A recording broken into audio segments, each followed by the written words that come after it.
మరి ప్రస్తుతం రాష్ట్ర ప్రభుత్వం ఇప్పటికే ఎన్నోసార్లు ప్రయత్నించింది రాజధాని అంశం విషయంలో.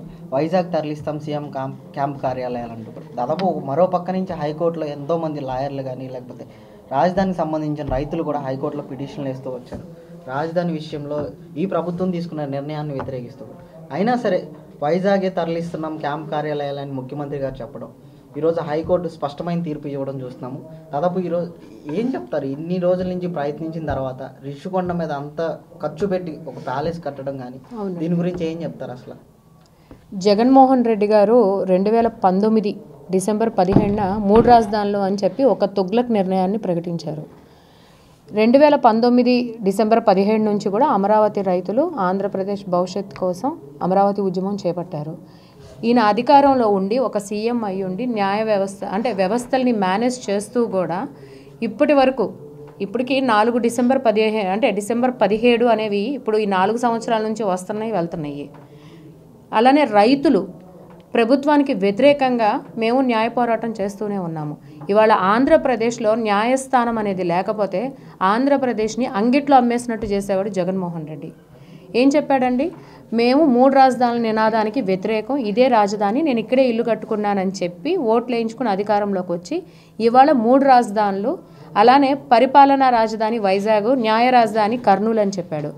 మరి కోర్టులో గతంలో కూడా చూసుకుంటే కోర్టులో సుప్రీంకోర్టులో హైకోర్టులో మార్చి 5వ తారీఖు 2022 సంవత్సరము చాలా ప్రతిష్టాత్మకమైన తీర్పు ఇచ్చింది. మార్చి 3వ తారీఖున ఏకైక రాజధాని ఆంధ్రప్రదేశ్కి అమరావతి, అలానే 6 నెలల్లో ఇన్ఫ్రాస్ట్రక్చరు రైతులకు ఇచ్చిన ఫ్లాట్స్ డెవలప్ చేయండి అని కాదని చెప్పి హైకోర్టు తీర్పుని సవాల్ చేస్తూ సుప్రీంకోర్టుకి వెళ్తే అక్కడ ఏం చెప్పాడండి జగన్మోహన్ రెడ్డి, న్యాయ రాజధానిగా మేము అసలు కర్నూలుని ప్రపోజల్లోనే పెట్టలేదు అన్నాడు.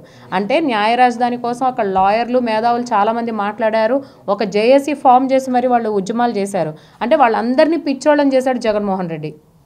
ఇవాళ పరిపాలనా రాజధాని నిబంధనలకి విరుద్ధంగా సిఆర్డీఏ చట్టాన్ని తుంగలో తొక్కి చట్టాలకి వ్యతిరేకంగా ఇవాళ జగన్మోహన్ రెడ్డి అధికారాన్ని ప్రదర్శించి హైకోర్టు తీర్పును కూడా సవాల్ చేస్తూ కూడా అంటే సుప్రీంకోర్టులో పెండింగ్ ఉండంగా కాదని చెప్పి నేను వెళ్తున్నాను అక్కడే పరిపాలనా రాజధాని అని చెప్పి మాట్లాడిన జగన్మోహన్ రెడ్డికి ఇవాళ త్రిసభ్య కమిటీ వాళ్ళు ధర్మాసనం చెప్పుతో కొట్టి లాగిపెట్టి కొట్టినటువంటి తీర్పు ఇచ్చింది.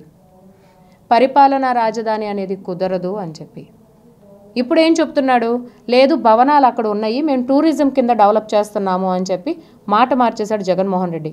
500 కోట్ల రూపాయలు ఖర్చు పెట్టి ఇవాళ ఋషికొండలో టూరిజం డెవలప్ చేయడానికి గ్రీన్ ట్రిబ్యునల్ నిబంధనల్ని కూడా తుంగలో తొక్కి సుప్రీంకోర్టులో నడుస్తున్న దాని మీద కూడా ఋషికొండ దాన్ని కూడా కాదని చెప్పి నిబంధనలకి విరుద్ధంగా కన్స్ట్రక్షన్ చేయాల్సిన అవసరం ఏంటి?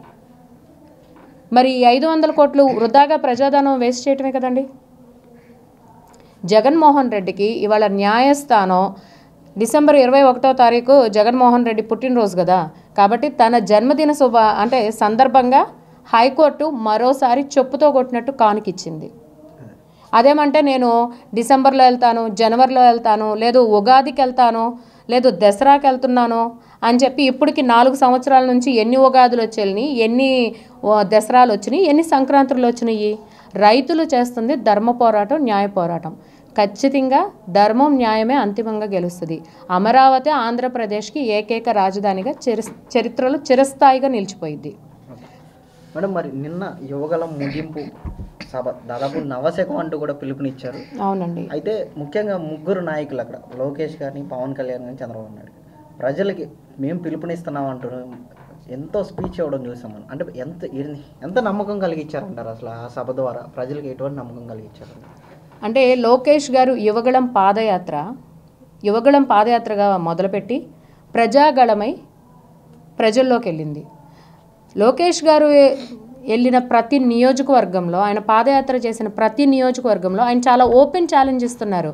ఆ నియోజకవర్గ పరిధిలో ఉన్నటువంటి వైసీపీ ఎమ్మెల్యేలు, ప్రజాప్రతినిధులు ఎంత అవినీతి చేశారు అనేది ఆయన పబ్లిక్ మీటింగ్లో ఓపెన్ స్పీచ్లో చెప్తున్నారు.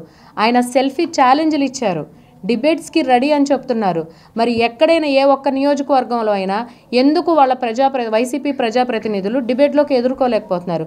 ఎందుకు అంటే లోకేష్ గారు ఇచ్చిన అభియోగాల్ని వాళ్ళు ఎందుకు ఇది అభియోగం మాత్రమే, మేము అవినీతి చేయలేదని వాళ్ళు ఎక్కడైనా రుజువు చేసుకోగలిగారండి? లేదు. ఇవాళ ఆంధ్రప్రదేశ్లో మోసపోయిన యువత, రైతులు, యువతీ యువకులు, ఉద్యోగస్తులు, మహిళలు, ఈ వైసీపీ ప్రభుత్వం ద్వారా దగాపడ్డ ప్రతి ఒక్కరూ యువగళంలో లోకేష్ గారితో పాటు భాగస్వాములయ్యారు. నిన్న ముగింపు సభ చూస్తే కూడా ఎక్కడైనా చూడండి, అంటే గతంలో జగన్మోహన్ రెడ్డి కూడా పాదయాత్ర చేశాడు, ఓదార్పు యాత్ర చేశాడు, ఎక్కడ ఒక పబ్లిక్ మీటింగ్ పెట్టలేదు, ఒక కమ్యూనిటీ ఆఫ్ సెక్టర్ ఆఫ్ పీపుల్తో ఆయన మాట్లాడింది లేదు, ఒక మెచ్యూరిటీ లెవెల్స్గా ఒక పార్టీ క్యాడర్ గురించి కానివ్వండి, ప్రజా సమస్యల మీద కానివ్వండి ఆయన మాట్లాడింది ఏమీ లేదు. నన్ను సీఎంని చేయండి, నన్ను సీఎంని చేయండి అని చెప్పే పాదయాత్ర అంతా కొనసాగించాడు. కానీ ఎక్కడా కూడా లోకేష్ గారు ఈ పాదయాత్రలో నన్ను సీఎం చేయండి అలా ప్రజా వ్యతిరేక నిర్ణయాలు ప్రభుత్వం తీసుకుంది, దాని మీద ఆయన యుద్ధం చేశాడు. నిన్న సభ ముగింపుకి వచ్చిన ప్రజల్ని చూస్తే కనుక ప్రజలు లేరు, జనసంద్రోహం లేదు అని మాట్లాడుతున్నారు. ఫేక్ స్టేట్మెంట్స్, గ్రాఫిక్స్ చూపించుకోవటం వైసీపీ వాళ్ళకి, వాళ్ళ సాక్షి దినపత్రికకి అది రెగ్యులర్గా ఉన్నటువంటి దినచర్య. మనం చూసాము, సామాజిక బస్సు యాత్ర అని పెట్టారు, ఎక్కడికక్కడ కుర్చీలు ఖాళీగానే ఉన్నాయి. ఎక్కడైతే ఒక 4 ఫోటోలు తీయటం, జనాల్ని వాళ్లే గ్రాఫిక్లో చూపించుకోవటం, ఇంకేముంది జనసంద్రోహంలో ఇది ఒక భాగం అని చెప్తారు. ఫేక్ స్టేట్మెంట్స్ ఇవ్వటము, అలానే మాటిచ్చి మడమ తిప్పటం లాంటివి, వ్యవస్థల్ని తుంగలో తొక్కటం అనేది అంటే వైసీపీ వాళ్ళకి వెన్నతో పెట్టిన విద్య. నిన్న 10 కిలోమీటర్లు, సాక్ష్యం మేమేనండి, మేము కూడా సభకి అటెండ్ అయ్యాము, దాదాపు ఒక 10 కిలోమీటర్ల మేర ట్రాఫిక్ ఆగిపోయి ఉంది. పవన్ కళ్యాణ్ గారు వాళ్ళు అలానే స్పష్టత లేదు వాళ్ళు మాట్లాడే మాటల్లో అని అంటున్నారు. స్పష్టత లేనిది వాళ్ళ మాటల్లో కాదు, వాళ్ళ ముఖ కవళికల్లో కాదు, చాలా స్పష్టంగా ఉన్నారు. చంద్రబాబు నాయుడు గారు, టీడీపీ నాయకులు చంద్రబాబు నాయుడు గారైనా, లోకేష్ గారైనా, అలానే జనసేన తరపున పవన్ కళ్యాణ్ గారైనా చాలా స్పష్టంగా ఉన్నారు. రాబోయే 100 రోజుల్లో ఖచ్చితంగా జగన్మోహన్ రెడ్డికి, వైసీపీ పార్టీకి రాజకీయ సమాధి కడతారు. అంటే మేడం, పాదయాత్ర మొదలుకొని దాదాపు లోకేష్ గారు పాదయాత్ర మొదలైన 10 రోజుల నుంచి కూడా ఆయన ఒక రెడ్ బుక్ మెయింటైన్ చేస్తారు, దాదాపు ఈ ముగింపు వరకు కూడా. అంటే కార్యకర్తలకు భరోసా అంటున్నారు, ప్రజలకు ఒక మెసేజ్ అంటున్నారు. అంటే ఎలా ఉండబోతుంది అంటారు, అసలు ఏం చెప్తారు దాని గురించి? ఖచ్చితంగానండి, కార్యకర్తలకి భరోసా అనేది, అలానే కార్యకర్తలకి ఒక పెన్షన్ విధానంగా కానివ్వండి, ఇవన్నీ కూడా అమలు చేసింది నారా లోకేష్ గారి ఆధ్వర్యంలో. అంటే ఆయన నాయకుడిగా, అధినాయకుడిగా ఉన్న దానిలోనే ఇవన్నీ కూడా జరిగినాయి, యాక్టివిటీస్ అన్నీ కూడా. మీరు చంద్రబాబు నాయుడు గారి హయాంలో 3000 కిలోమీటర్లు నేను పాదయాత్ర చేశానని చెప్తున్నాడే జగన్మోహన్ రెడ్డి, ఆయనకి 4 రోప్ వేస్ ఇచ్చారు. కాన్స్టిట్యూషన్ ఆయనకి ఇచ్చిన హక్కుని గౌరవించి చంద్రబాబు నాయుడు గారు ఆయనకి స్పెషల్ సెక్యూరిటీ ప్రొవైడ్ చేశారు. జగన్మోహన్ రెడ్డి చేసిన పాదయాత్రలో ఎక్కడైనా కూడా గవర్నమెంట్ ఇబ్బంది పెట్టింది అని చెప్పి ఎక్కడైనా మనం విన్నామండి? ఏమీ లేదు. కానీ నారా లోకేష్ గారు చేస్తున్న, అంటే కోర్టు పర్మిషన్తో చేస్తున్నటువంటి పాదయాత్రలో ప్రతి చోట అడుగడుగున ఆటంకాలు సృష్టిస్తూనే ఉన్నారు. నాయకుల్ని, కార్యకర్తల్ని ఇబ్బంది పెడుతున్నారు. ఎందుకంటే భీమవరంలో చూసాం మనము, దాడులు ఎలా చేశారు, ప్రతి చోట కూడా దాడులే కదా. ఎంతమంది యువగళం టీంలో ఉన్నటువంటి అంటే కుర్రవాళ్ళందరినీ తీసుకెళ్ళటం, ఒక ఐస్ ఫ్యాక్టరీలో నిర్బంధించటం, అది లాలో పని అండి. అంటే ఎగనెస్ట్ ది లా వీళ్ళు వెళ్ళిపోయి వాళ్ళు రౌడీయిజం ప్రదర్శిస్తున్నారు. నిజంగానే రెడ్ బుక్ ఎవరికి? అవినీతి పరులకి. రెడ్ డైరీ అనేది అవినీతి పరులకి. వ్యవస్థల్ని గౌరవించి to the public for the public, అంటే to the people for the people by the పీపుల్గా ఉండాల్సిన వ్యవస్థ ప్రతినిధులు కేవలం జగన్మోహన్ రెడ్డి గారి ప్రశంసల కోసం వాళ్ళు వ్యవహరిస్తున్నప్పుడు లోకేష్ గారికి ఎక్కడా కూడా సెక్యూరిటీ ప్రాబ్లమ్స్ ఇస్తూనే ఉన్నారు. అలానే ప్రజా ప్రతినిధుల్ని ఇబ్బంది పెడుతూ ఉన్నారు. కార్యకర్తల మీద దాడులు జరుగుతూనే ఉన్నాయి. లేదు అనుకుంటే కనుక ఆయన మాట్లాడడానికి మైక్ కూడా ఇవ్వట్లేదు. ఆయన వ్యాన్ని కూడా సీజ్ చేస్తున్నారు. ఇది ఎంత దౌర్భాగ్యం అండి. ఇండియన్ కాన్స్టిట్యూషన్ ఇచ్చిన హక్కులు కూడా గుర్తులేవా జగన్మోహన్ రెడ్డికి? అంటే కేవలం తన అధికారంలోకి వచ్చింది ఎందుకంటే వ్యవస్థల్ని మేనేజ్ చేసి తన రౌడీయిజం, ఫ్యాక్షన్ ధోరణితో ఒక ఉన్మాద చర్యలు మొదలుపెట్టాడు. ఖచ్చితంగా లోకేష్ గారు ఇచ్చిన భరోసా ఏంటంటే, ఎంతమంది ఇవాళ చంద్రయ్య లాంటి కార్యకర్తలు, చంద్రయ్య గారు లాంటి కార్యకర్తలు ఇవాళ వైసీపీ దుర్మార్గపు చర్యలకి బలైపోయింది ఆ కుటుంబం. అలాంటి కార్యకర్తల తరపున ఖచ్చితంగా టీడీపీ పార్టీ ఉంటుంది, ఆ క్యాడర్ నిలుస్తుంది. అలానే ఈ గవర్నమెంట్లో, ఈ వైసీపీ ఉన్మాదంలో బలైపోయిన ప్రతి కార్యకర్తకి, ఇబ్బంది పడ్డ ప్రతి కార్యకర్తకి అధినాయకుడు ఇచ్చే భరోసా అండి అది.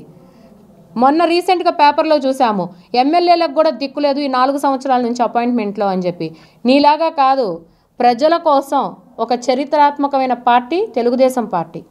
డెఫినెట్గా ప్రతిష్టాత్మకంగా ఉన్నటువంటి 72 లక్షల మంది కార్యకర్తలకి భరోసా ఇచ్చే పార్టీ తెలుగుదేశం పార్టీ.